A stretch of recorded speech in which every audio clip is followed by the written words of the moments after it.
Hey folks, welcome back. We're going to tie a bass fly today. We haven't tied a bass pattern on the channel in a while, so I figured it was time. This is a great largie as well as smallie pattern. It's nice and easy to tie. Doesn't take any super exotic materials, and it is super fun and easy to fish, and it is a great fish catcher. Today we are going to tie the worm slider.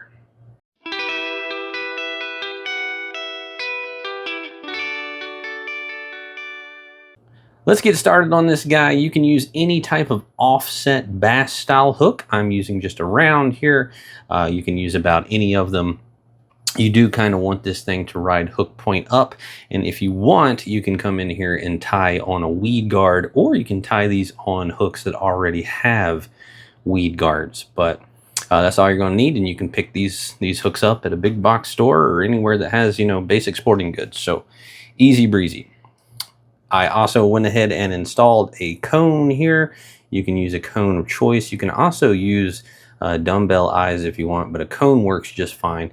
And depending on where you're fishing, you want to adapt that. If you really need to punch this thing down, get you some heavy weight on there. If you want something that's just a nice slow sink like I like, I'm using a fairly light cone. We are going to come in here and just start dressing this hook up. Let's go ahead and get our thread started. You could get some lead wraps on there if you want to set that cone. Like I say, I generally don't worry about that. I just slap a cone on there and call it good. So let's dress that hook back somewhere around the barb, and then we'll tie in our first material here. Our first material is just going to be chenille. Softer is going to work better. We're going to kind of furl this, so I really like to use the hairline. This is the Tinsel Core UV. It's got a nice, you can see some nice effects going on there. Basically, what we're going to do is size this before you tie it in. All right. This will be doubled over itself. So guesstimate the size of the tail you want and cut it there so that you have a good idea of how much you need, what you're tying in. So just guesstimate how long you want that tail to be, then double it back over on itself, and then just cut it at that point. And then we'll strip a few of those fibers off, and then we're just going to tie that in right here at the rear of the hook. And this is going to form the back of our pattern, the back of our little worm, so to speak. So now we'll just double this over. And again, you'll just kind of size it a little bit. But what I'm going to do is, once I know roughly how long I want that to be, I know I got enough material, all that good stuff, I'm just going to start spinning this. Okay? And now I'm going to double over and let it go, and it's going to wrap on itself. Okay? Just like so. You can spend as much time with this as you want. The more you wrap it, the more it will furl. I don't worry about it too much. I just want it to be, enough to hold that shape. Something we've done in the past is at the center point up here, sometimes we'll take a piece of craft foam, loop it over and glue it, and then let that furl, and that gives you a nice floaty tail. That's totally up to you. There's so much you can do here. You can tie in all kinds of stuff off the end of this tail, rubber legs, whatever you want to really make this thing appeal to those bass. Now I'm going to go ahead and take my thread back to about the barb again. This is where I alter it a bit from the original pattern. I like to use a Palmer chenille here, or a cactus chenille. I like to use something a little longer to get a little fuller body out of this. Kind of gives the fly creature bait vibes almost. And you can use just chenille. A lot of times here, if I'm going to use chenille, what I will do is switch to a different color, get a nice two-tone kind of worm thing going. But you can just continue, wrap this body with chenille. But I like to use something that gives it a little bit more body, makes it a little bit more full. And this black and purple combo that I'm tying this in here has been deadly. So I'm going to capture that Palmer style chenille. Wrap my thread up, and then with this we're just going to start wrapping that body, palmering these fibers back as I wrap.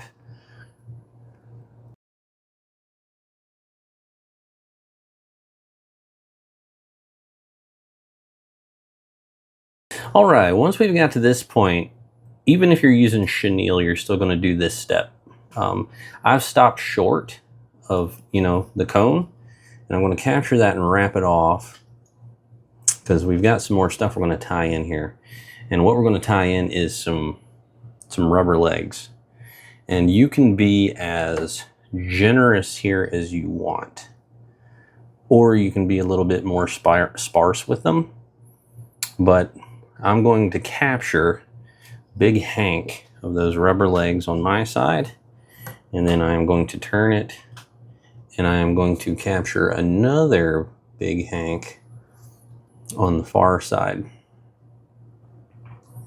There we go. We're going to just restart wrapping whatever body material you're using. Okay, once we've built up some there, I'm going to take the legs in the front, and I'm going to push all of those back and sneak that Palmer chenille up to right at my cone. I should be using some of my little hair clips here, but that's all right. Let's capture and tie off. Trim out that excess there. There we go. And then I'm just going to whip finish right behind that cone. And there we go. This is a bass killer, and it's so easy to fish. Toss it, let it slow sink, strip it just a little bit, and they'll smash this thing. It's got the upside of it is it's like presenting them a jig, which largemouth love. But the upside of this is that this one, it just does not punch straight down and get down into the mud. That's one of the upsides of that unique presentation you can get with a fly rod that you just can't get out of your bait casters and your spin rods. That's one of the things that makes this shine. We're basically presenting them a jig with a worm on the back. But because of the nature of the materials, it's just really giving them a different look. And man, you can cover so much of the water column with this that you just can't cover with the standard jig. That's one of the things that makes this thing pretty effective. So yeah, that is the worm slider. Tie some up and chase some bucket mouths with this. It really works great. Fun pattern to fish, and easy to tie. You got to deal with these legs a little bit, but oh well. But get out there, catch something. Tight lines. Thanks for stopping by, and God bless.